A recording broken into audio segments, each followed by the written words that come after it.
शाम का समय था और सूरज धीरे धीरे ढल रहा था। अनिरुद्ध और रोहन, दोनों अच्छे दोस्त, एक पुराने रहस्य की खोज में जंगल के अंदर घुस चुके थे। उन्हें पता था कि यह रास्ता कहीं न कहीं एक खोए हुए खजाने की ओर जाता है, लेकिन उन्हें यह नहीं पता था कि आगे क्या होने वाला है। अनिरुद्ध, हमें लगता है कि हमें यहाँ रुकना चाहिए। यह जगह अजीब लग रही है। नहीं रोहन, हम इतनी दूर आ गए हैं, अब वापस मुड़ना बेकार है। हमें आगे दोनों ने तय किया कि वे आगे बढ़ेंगे, लेकिन कुछ ही कदम चलने के बाद उन्हें ऐसा लगा जैसे कोई उनका पीछा कर रहा है। अचानक हवा और तेज हो जाती है, पत्तों की सरसराहट गहरी और रहस्यमयी हो जाती है। दोनों एक दूसरे की ओर देखते हैं।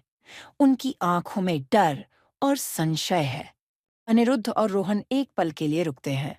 वे चारों ओर देखते हैं, लेकिन कुछ नजर नहीं आता। उनके दिल की धड़कन तेज हो जाती है। अनिरुद्ध, हमें वापस जाना चाहिए। मुझे कुछ सही नहीं लग रहा। नहीं रोहन, हम इतनी दूर आ गए हैं, अब वापस मुड़ना बेकार है। हमें आगे बढ़ना चाहिए। अनिरुद्ध के विश्वास ने रोहन को थोड़ा साहस दिया। दोनों फिर से आगे बढ़े, लेकिन कुछ ही कदमों के बाद अचानक उनके सामने एक बूढ़ा आदमी प्रकट हुआ। बूढ़ा आदमी अचानक उनके सामने आता है। उसकी उपस्थिति उन्हें चौंका देती है। दोनों दोस्त ठिठक जाते हैं और 1 मिनट के लिए सन्नाटा छा जाता है।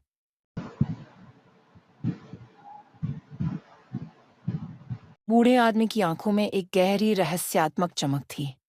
उसने दोनों को देखा और धीरे से कहा, जो तुम खोज रहे हो वह तुम्हारे सामने है, लेकिन इसके लिए तुम्हें अपने अंदर की सच्चाई को समझना होगा।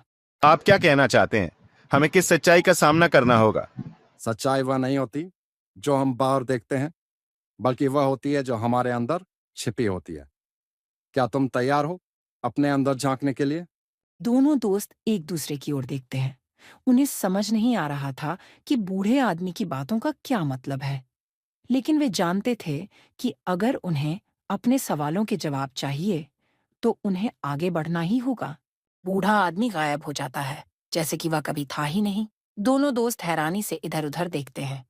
बूढ़े आदमी के गायब होने के बाद अनिरुद्ध और रोहन को समझ में आया कि वह खजाना सिर्फ भौतिक वस्तु नहीं, बल्कि आत्म साक्षात्कार था। उन्हें एहसास हुआ कि उनकी असली खोज उनके अंदर छिपी हुई थी। अनिरुद्ध, मुझे लगता है कि मैं समझ गया हूँ। असली खजाना हमारे अंदर है। उस दिन दोनों दोस्तों ने समझा कि जीवन का सबसे बड़ा खजाना उनके अंदर की सच्चाई और ईमानदारी में छिपा है। दोनों मुस्कुराते हुए जंगल से बाहर निकलते हैं। उनका डर गायब हो चुका है और उनके चेहरे पर संतोष का भाव है। कहानी सिखाती है कि जीवन का सबसे बड़ा खजाना हमारे अंदर की सच्चाई और ईमानदारी है। जो लोग अपने अंदर झांकते हैं, वे ही असली खजाने की खोज कर पाते हैं।